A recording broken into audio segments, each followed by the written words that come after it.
Hi there, I'm Andrea Koppel, and it's time for coffee, the podcast where you get to hear firsthand what the jobs and careers that interest you the most are really like. Hey there, Java junkies! My next guest is living out the childhood dream of so many young children to be working in major league sports. But before we get into her story, if you haven't already signed up for the Java Junkies Journal, our weekly newsletter giving you a sneak peek at the professionals we'll be speaking with that week, please do so. You can head over to the Time for Coffee website. That's time, the number 4, coffee.org, and sign up. And while you're there, you may want to check out the homepage of T4C, which organizes all the T4C episodes by career. So you can just click on the category of the profession you're most interested in and find the relevant episodes to you. Now, grab your mug, and hopefully it's got some delicious pumpkin spice or something seasonally appropriate in it, and take a chug because it's time for another caffeinated career conversation. And my guest today, Eve Rosenbaum, is someone I've been trying to interview for months, ever since her dear friend, Noelle Bloomfield, introduced us. But because of Eve's job, she is constantly on the road and usually in another country. Eve is the manager of international scouting for the 2017 World Series champions, the Houston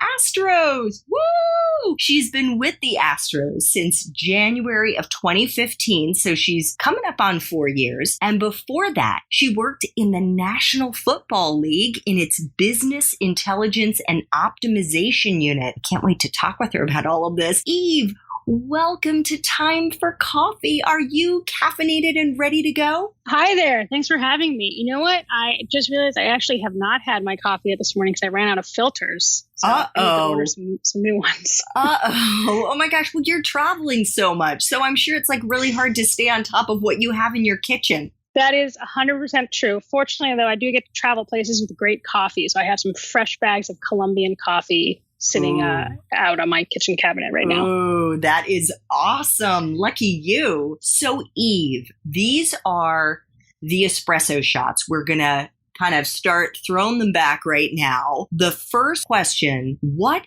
entry-level jobs are available to young people who want to break into the field of major league sports? Yeah, so for sports in general, and definitely for baseball, you want to start off with an internship. There are summer internships at all of the major leagues and at each of the clubs, at each of the teams. And then there's also year-round internships that are usually for people after they've graduated college. And a lot of teams will hire an intern for a year, and then if they do well, hire them on for a full-time position. So those can all be found online. There's Teamwork Online is a big sports website, and then all of the clubs and the leagues post on their own websites as well. Great. That is really good to know. What, in your opinion, Eve, is a useful skill or skills that you look for in the people that you hire? So the number one skill that I look for is just the ability to figure things out and get things done. So that's hard to define. It's kind of amorphous. It's also hard to find,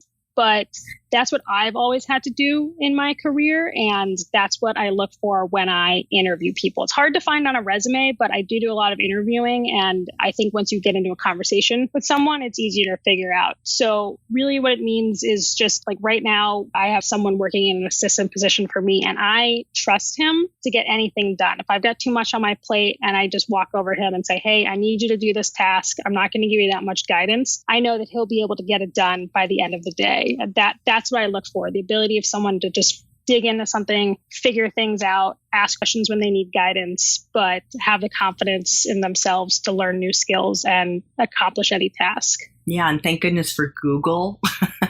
Yes. Right? Yes. And YouTube videos and all that good stuff. Yep.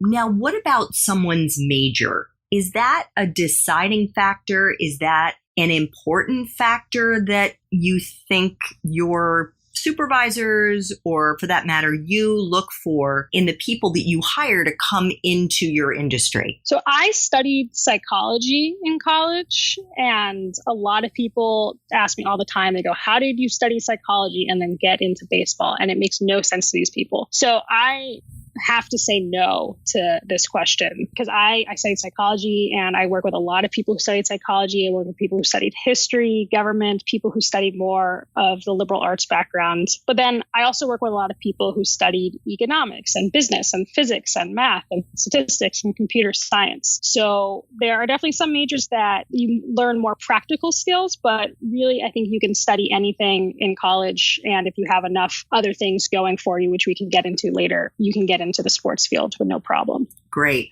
What about a graduate school degree? And I know you don't have one at this point. In order to succeed in your field, and I guess it depends on your definition of what success looks like, but if you really want to get high up in the ranks of, whether it's Major League Baseball or NFL or whatever it is, how important do you think it is to have a grad degree? So this is something I think about a lot, and I have sort of a mixed opinion about it because I at first wanted to go back and get a business school degree. I took the GMAT, I applied to some business school programs, and then I actually decided that there was so much for me to learn within my field, within baseball, that it wasn't going to benefit me to go back and get an MBA. It was going to benefit me to just throw myself even more into my work. Now, at the same time, there are lots of executives who have MBAs. There are lots of executives who have JDs. I also work with a lot of people who have graduate degrees in math and physics and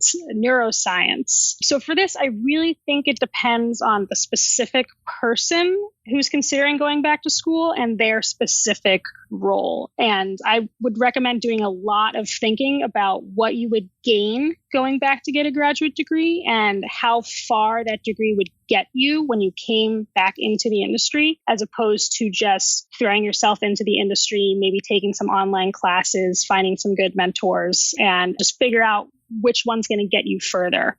Yeah, that's great advice, Eve. What about life experiences? What, in your opinion, and I know that you played a lot of sports as an undergrad, and I'm sure when you were a young person before you even went into college, what kind of experiences do you think are most useful for people who are interested in breaking into the field of major league sports? I think that playing collegiate athletics or even playing high school athletics is absolutely irreplaceable experience. And I think it helps people in any job, not just sports. The reason I think that is for a few reasons. One thing you learn as an athlete is you learn how to fail. A lot of people face a lot of failure in their personal lives and in their professional lives. And if you played sports at a high level, you know what it's like to fail, but have to get back up and go out and face the next pitch or get back onto the court the next day. So in baseball, we say all the time, if you fail 2/3 of the time, you're doing really, really well in baseball. So having that experience is definitely useful. And then the other thing you gain from being part of a sports team is that you're part of a team. You're all achieving the same goal. And a lot of companies, again, I work for a baseball team, we're trying to win the World Series. We're all trying to achieve the same goal. And so if you have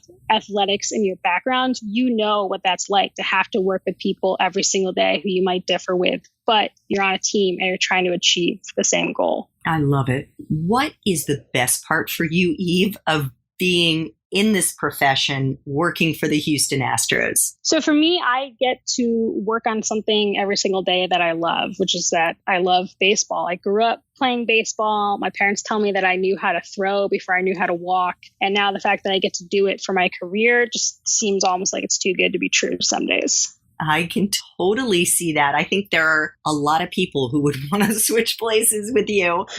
What about the flip side? What is it about your current job, and now you are a manager, that sucks the most? So in this job, in baseball and sports, and honestly, I think in a lot of professions these days, you're constantly working. The idea of a 9-to-5 job really doesn't exist anymore, probably for the subset of listeners who are listening to this. I have 2 phones. My phone starts going off at 7 a.m. and it keeps going until 10 p.m. at night. And if I'm lucky, I get a Sunday without work, but there's most Saturdays, there's something to be working on. Now that is, I think, something that people have to be prepared for in sports. You have to be prepared to be working all the time. But then at the same time, something I'm always working on is trying to find a balance to give myself to be able to sit down and recharge and get refreshed mentally. But definitely you need to be prepared to work all the time and to give up a lot of the traditional holidays like July 4th. You got a game on July 4th, you're going to be working.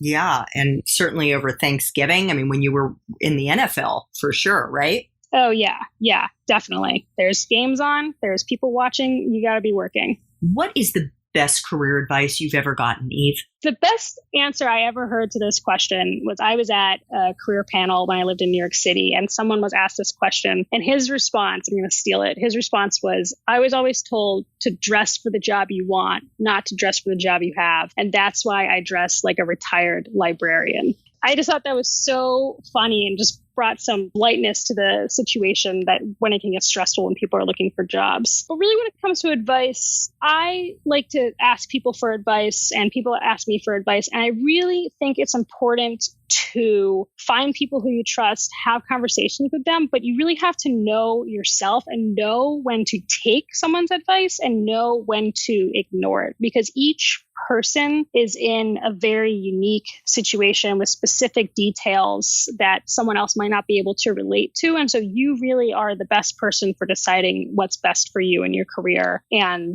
what's not best for you in your career based on your specific situation. Yeah, you need to have a filter because it could be overwhelming, right? Like you're hearing, do this, no, don't do that. Listen to this, don't listen to that. Yeah. Right, exactly. What about movies or Netflix series or fiction books do you think accurately depict your profession? I've got one in my head and I'm curious if you're going to say that. Yeah, so everyone in baseball these days knows about Moneyball, I believe. Moneyball was a book by Michael Lewis, and then it was turned into a movie. I think everyone in baseball has read the book. The movie I actually think is also, I think it's a great movie. It was nominated for Best Picture. That's definitely worth reading and watching. For international scouting, which is specifically what I do, there's actually a really good documentary called Pelotero. Pelotero is the Spanish word for a ball player that gives you a really good in-depth look at what international scouting is like. So scouting players in the Dominican Republic and Venezuela when they're 13, 14 years old. The industry has changed since that movie came out, but I remember watching that maybe 5 years ago and thinking that it was relevant to what I was doing. Good. Okay, we'll include that in show notes so that Java junkies will be able to look it up easily and hopefully watch it. And now, final espresso shot. What would Java junkies be surprised to learn about your profession, Eve? I'd say that my job is not just watching baseball all day. My job is not just fun and games. It's a job. This is work. It's an extremely competitive environment to get into the industry. And then once you're in the industry, you're competing with 29 other teams day in and day out. So I don't come into the office and just have fun and get to hang out with people and watch baseball. It's a job and there's a lot of pressure and a lot of responsibility. Okay, Eve, we're going to be getting more into those responsibilities in our longer interview. So Java junkies are going to definitely want to tune into that. But for now, thank you so much for making time for coffee with me and the Java junkie community. I really enjoyed talking with you, Eve. Yeah, great. Thanks for having me. Thanks so much for listening to Time for Coffee, where the professionals in the jobs that most interest you always have time to grab coffee 24/7, no matter where you live. I have one quick favor to ask you. Remember to rate, review, and subscribe to Time for Coffee. Thanks so much.